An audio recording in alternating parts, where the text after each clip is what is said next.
We're back on the Water Beat now with John D'Antonio and Bruce Thompson. If you follow water policy, they are familiar names, which is why we asked them to the table. D'Antonio is a former state engineer and current deputy district engineer for the U.S. Army Corps of Engineers. Thompson is an engineer as well and director of the Water Resources Program at the University of New Mexico. Here's NMAF correspondent Gwyneth Dolan. John and Bruce, thank you guys for being here today. You know, in his book, A Great Aridness, Bill Du Bois says that the most painful consequences of climate change are going to be felt here in the Southwest, and that the rest of the world is going to watch how we adapt and react to that increasing pressure on our resources. And so for us, you know, regular folks, for industry, for agriculture, for government, should we be proud or ashamed of how we have reacted and adapted so far? John, what do you think? Well, I think we should be proud to the extent that we're trying to do better with conservation, and we have cut per capita use in the area of the Albuquerque area. The city of Albuquerque and the authority has done a good job in getting per capita use down from about 250 gallons per person per day down to about 150 over the last, let's say, 10, 15 years. And so that's a good thing. We have less to start with, so we really, I think, we're ahead of the game in that we know that we have a lot of challenges ahead of us with respect to matching supply and demand as best we can. And I think that's the key. If we're going to grow and the demand starts increasing, what's going to happen to the supply, and how do we enhance that supply? You know, I'd like to add, we've been naysayers and folks have been concerned, have been predicting a catastrophe for 20 years.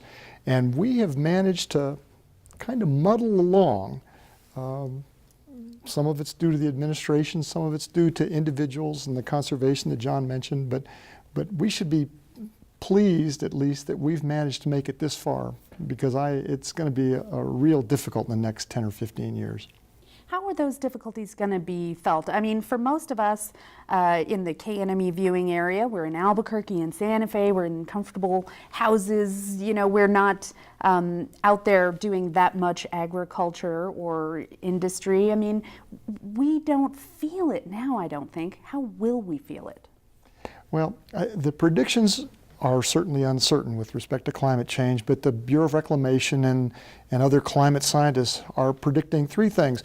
One is that there will be warming, and with warming we will have a longer growing season, which means there's going to be more transpiration and evaporation from the plants.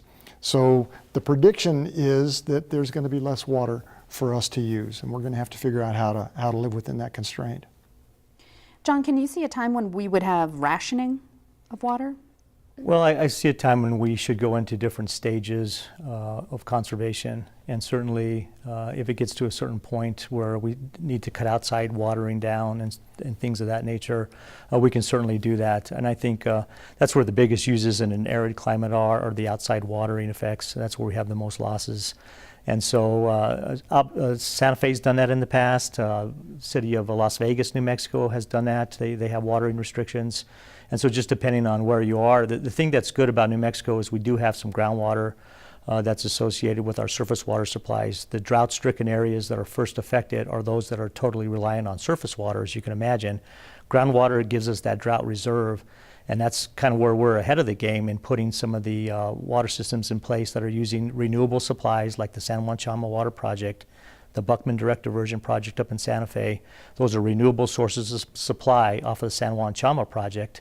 And the groundwater, if we need it, when it gets terribly dry, we can go to the groundwater.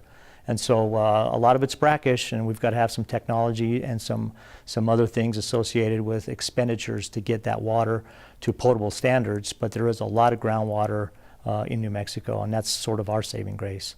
So just moving back a minute to all of the problems that we face related to water here, and we talked about some of those you know, a few minutes ago, but I think the consensus is that conservation is where we can have the most impact on those problems. Is that right? In my opinion, yeah. There have been lots of grand schemes for transferring water from the Mississippi River Basin or something like that. or cloud seeding, but I think the most reliable and the most certain source of water in the future is going to be water that we save from other sources through conservation practices. John, you know, a lot of us have been doing our best as individuals to conserve. We've ripped out our sprinkler systems. We've all installed low-flow toilets, which some people don't love very much. We felt like that was a sacrifice. Is that enough? I mean, or where should the conservation come from next? Well, it's not enough. I think we all need to do it in our daily lives. We need to do it from an industry perspective. But there's an amount, you know, we talked about going from 250 gallons per person per day to 150. That's a lot of the low-hanging fruit that we're able to get, but how do you go the next 100 gallons per person per day? That gets a lot more difficult. So the next thing we have to do is look at it on a grander scale. 75% of the water used in the state of New Mexico and most western states is agricultural based.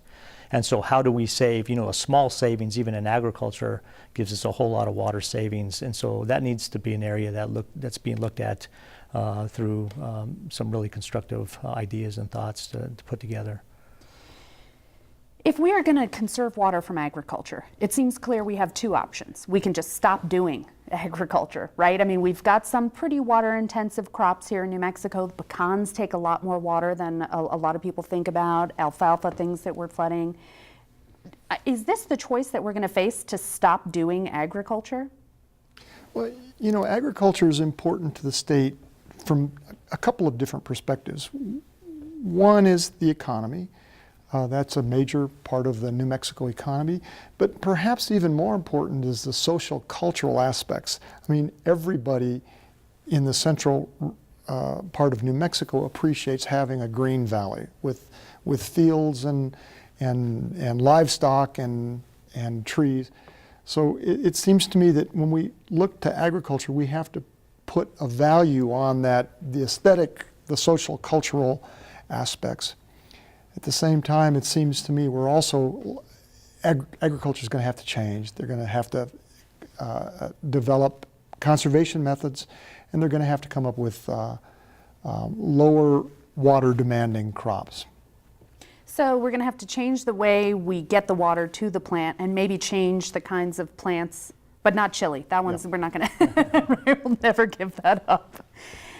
John, you know, I think some of us, and I might be a guilty party here, have assumed that industry was a really big user of water in New Mexico. Are we assuming that industry uses more water than it does? I think we are, and the struggle is always where the water is going to come from for the new uses. We're in a prior appropriation state, so every drip of water, every drop of water is really accounted for. If we get a new use that comes in, we have to typically take it, because it's fully appropriated, take it from an agricultural use through a permitting process to change it to a municipal or industrial use. And so when anybody has to change or give up water rights in order for the cities to grow, it sort of gets a bad connotation that they're competing against each other. The reality of it is that we can take really a small amount of water out of agriculture and really greatly increase the municipal and industrial development. The intels that are out there that get a bad rap on using a lot of water really consumptively aren't using that much water. They use it in their processes, but they return a vast majority of that to the system. And so, you know, how do you trade out and evaluate an intel who brings such an economic vitality to the state versus, and we had this conversation a little bit beforehand about them using as much water as maybe a couple of golf courses. You know, I think the intel employer brings a lot more to the state than probably those two golf courses, although I'm a golfer, so I don't want to dig on golfers, but that's the thing. And I think one of the areas that we need to get stronger on and more serious about is our water planning efforts. We have 16 planning regions within the state of New Mexico that are woefully poorly funded to come up with real plans. And when you look at the plans associated with those regional plans, they get more funding than the state does to do their state water planning. And we're looking at this gap analysis. If you look at 2040, how much water demand there's going to be in 2040, we're coming up with numbers anywhere from 70 to 750,000 acre feet of shortages within New Mexico. And that's based on population assumptions that are going on, in every part of the state. So the planning is the key, but we need to put better planning and implementation into that effort. Can I add something to what John said? When we talk about water, for historic reasons that don't make a lot of sense now, we use this unit of acre feet. So when John talks about a shortage of 70 to 750,000 acre feet, the way I explain that to my students, the city of Albuquerque consumptively uses somewhere between 40 and 50,000 acre feet. Okay, the Rio Grande, on an average year, and this certainly has not been an average year for the last several, but is close to 1 million acre feet. So the city of Albuquerque is consumptively using around 5% of what flows down the river. Well, let me take it back to what we were just talking about with those numbers in mind. If in terms of the big picture, we think about economic development as one of the biggest problems we face as a state, how is water going to become an impediment to development? If we look at our neighbors and we say, oh, Phoenix, we sure wish we had some of those companies here. Couldn't we do that? Do we have to think differently about water if we want to grow more? Well, we do, and it's already an impediment. It's happened in recent times in the city of Clovis. A big meatpacking facility was going to come into the city of Clovis, and it was competing against another state in Oklahoma, another site for that location. They were going to invest $1 billion into the city of Clovis and put a meatpacking plant and whatnot. They wanted a 40-year assured water supply. And because of the wells going down as much as they are on the Ogallala system and the water that's available to the city of Clovis through that aquifer, they would not make the commitment to come to New Mexico. So it already has cost New Mexico jobs and economic development. I think one thing that we really need to look at, again, in the Middle Rio Grande corridor is, and as Bruce mentioned earlier, we want the green belts here. We still want agriculture here. We want our bosque here. So given that every water and drop of water is spoken for, how do we accommodate that growth to come in? And so we do have to look at those new sources of supply, and that being conservation, maybe bulk water transfers from some area into the Middle Rio Grande area, or the desalination of deep brackish groundwater, which we have a large supply of. So again, what we want to do, what we would like to do, is take the conflict out of agriculture versus municipal and industrial growth and jobs, but how do we get that water that we need for economic development into the right places in New Mexico so we can have a viable and a vibrant economy? Bruce, let me ask you, do you think that we need to better communicate the need to conserve or better regulate conservation? Is there a balance between the two? In the urban areas, I think communication is really important because we do all sorts of things that waste water. But as John has pointed out, we've done a pretty darn good job with just voluntary conservation measures in the Albuquerque area, where it seems to me that there's a lot of opportunity to improve our conservation is with irrigated ag. And that's going to take more than just communications. That's going to take some economic incentives, and it's probably going to take some regulatory and legal and political changes to the structure, to the water management regulations. Is it going to cost us money to do this? Everything costs money, and we have thrown not enough money into the water and the water requirements. I mean, a lot of people complain that the state's not fully adjudicated. There has been some recent Supreme Court rulings in the state of New Mexico that really allows the state to move forward in what's called an active water resource management initiative, which would allow some short-term transfers. And one of the things that I'd like to point out, 10 years ago, the state legislature recognized that drought was imminent.